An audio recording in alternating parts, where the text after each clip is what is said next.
शहर की लुगाई गांव को आई। मधु शहर में रहने वाली पढ़ी लिखी मॉडर्न लड़की है। वो और पवन साथ कॉलेज में पढ़ते थे। धीरे धीरे उन दोनों में प्यार हो गया। पर पवन गांव में रहने वाला एक साधारण सा लड़का है। मधु के पिता हमेशा उसे ये बात कहकर ताना देते हैं। तुम वहां गांव में कैसे एडजस्ट करोगी? शादी करके तुम गांव तो चली जाओगी, पर अपनी सारी मॉडर्न सोच और चीजें यहाँ शहर में ही रख कर जाना। ये सुनकर मधु को बहुत गुस्सा आता है। तो क्या हुआ अगर वो लोग गांव के हैं? मैं वहां जाकर उस घर को बिल्कुल शहर की तरह बना दूंगी। शाम होते ही मधु पवन को वीडियो कॉल करती है। अच्छा हुआ तुमने वीडियो कॉल कर लिया। हाँ, मैं तुम्हें आज अपनी माँ से मिलाता हूँ। अरे बिट्टू, क्या कर रहा है? ये क्या है? दूर करना इस टुनटुने को। जाने कौन दिख रहा है इसमें तो। अरे माँ, आपकी बहू का वीडियो कॉल है। आप इसमें अपनी बहू से आमने सामने बात कर सकती हैं। नमस्ते माँ जी, कैसी हैं आप? अरे जका, ये बहू ने अपने कानों में क्या लगाया है? जो कैसे झुमके हैं? झुमके नहीं माँ जी, इन्हें ईयरफोन्स कहते हैं। इससे सामने वाले की आवाज और अच्छे से आती है। मैं आपको भी ला कर दूंगी। अरे नहीं नहीं, हमें नहीं ना चाहिए। हमारा कान बिल्कुल ठीक है। हाँ। माँ जी की ये बातें सुनकर मधु को अपने पिता की बातें याद आ जाती है और वो उसी वक्त ये ठान लेती है कि वो अपने ससुराल को एकदम मॉडर्न ससुराल बनाकर रहेगी। कुछ दिन बीत जाते हैं। पवन और मधु की शादी हो चुकी है। आज मधु का अपने ससुराल में पहला दिन है। माँ जी, मैं आपके लिए एक तोहफा लाई हूँ। अरे इतना बड़ा तोहफा! अरे क्या लाई है रे इस बड़े से बक्से में? मधु बॉक्स खोलती है। ये क्या है? ये वैक्यूम क्लीनर है। मैंने आपको झाड़ू लगाते हुए देखा तो सोचा अब आपका काम आसान हो जाएगा। अरे वाह बहू वाह, तूने मुझे झाड़ू लगाते हुए देखा तो तू मेरा हाथ से झाड़ू लेकर खुद भी तो लगा सकती थी ना।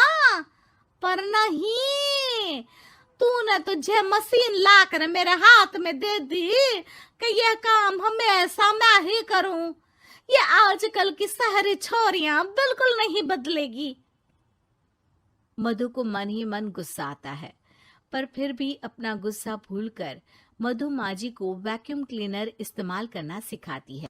अगले दिन मधु सुबह उठती है तो ये आंगन में से कैसी आवाजें आ रही हैं? मधु दौड़ती दौड़ती आंगन में जाती है और देखते ही चौंक जाती है। अरे माँ जी, ये आप क्या कर रही हैं? और वो क्या है ना, सुबह मैं जब कुएं से पानी निकाल रही थी तो मेरे कान की बाली उसमें गिर गई थी। तो ये तेरा वैक्यूम ना सारी चीजें अपनी तरफ खींच लेता है ना, तो मेरी बाली भी तो निकाल ही देगा। उसी की कोशिश कर रही हूँ, पर न जाने क्यों अब ये चालू ही नहीं हो रही तेरी मशीन। अब वो चालू होगी भी नहीं। पर अब कुएं में से पानी निकाल क्यों रही थी? अरे कमाल करती हो ना बहू।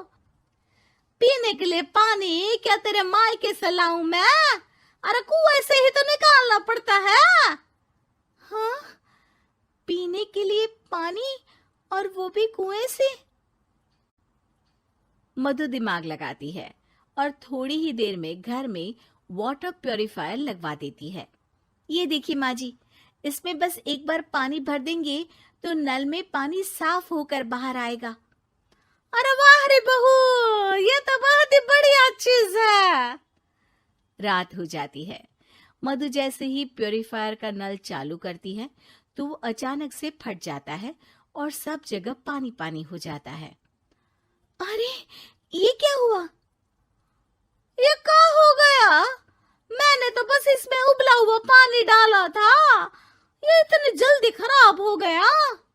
अरे ये सारी शहरी चीजें सब ऐसी ही होती है कबूरी। क्या आपने इसमें उबला पानी डाला था? हाँ तो फिर पानी तो तभी साफ होगा ना जब उसे उबालेंगे। ये मशीन का कोई जिन है जो हमने जो बोला वो कर देगी है? मधु को बहुत गुस्सा आता है। इस तरह तो मेरा अपने ससुराल को मॉडर्न बनाने का सपना अधूरा ही रह जाएगा।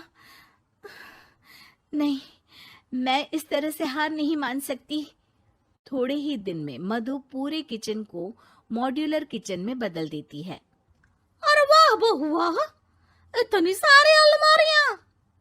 माँ जी मॉड्यूलर किचन देखकर बहुत उत्सुक हो जाती है। ये बक्सा का है। बहू ने शायद गलती से इसे यहाँ रसोई में रख दिया है, पर है तो ये बहुत ही बढ़िया। अगले दिन सुबह, अरे मायरी क्या हो गया? मैं तो बर्बाद हो गई। मेरी सारी पूंजी जलकर राख हो गई। हे राम, अब मैं क्या करूं? माँ जी की रोने की आवाज सुनकर मधु दौड़ी दौड़ी किचन में आती है और इतना धुआं देखकर घबरा जाती है। ये सब कैसे हुआ माँ जी? ये आग कैसे लगी? ये सब तेरा इस मॉड्यूलर किचन की वजह से हुआ है, और ऊपर से तूने तिजोरी जो रसोई में रख दी थी, मैंने जैसे ही अपने गहने और पैसे इसमें रखे और बाहर से इस ताले को घुमाया, ये तो 5 मिनट में ही आग बबूला होकर फट गया। अरे माँ जी, ये तिजोरी नहीं है, ये तो माइक्रोवेव है। इसमें गहने नहीं रखते, खाना गर्म करने के लिए होता है ये।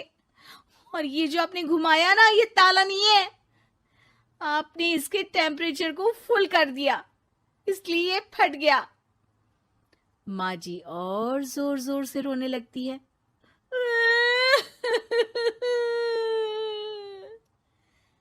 मधु सर पीट लेती है और कसम खाती है कि अब ससुराल को मॉडर्न बनाने की कोई कोशिश नहीं करेगी। मुझे माफ कर दीजिए माँ जी, आप जैसी हैं वैसी ही ठीक है। मधु को अपने पिता की कही बात याद आ जाती है और मधु वापस घर और किचन को पहले जैसा ही कर देती है।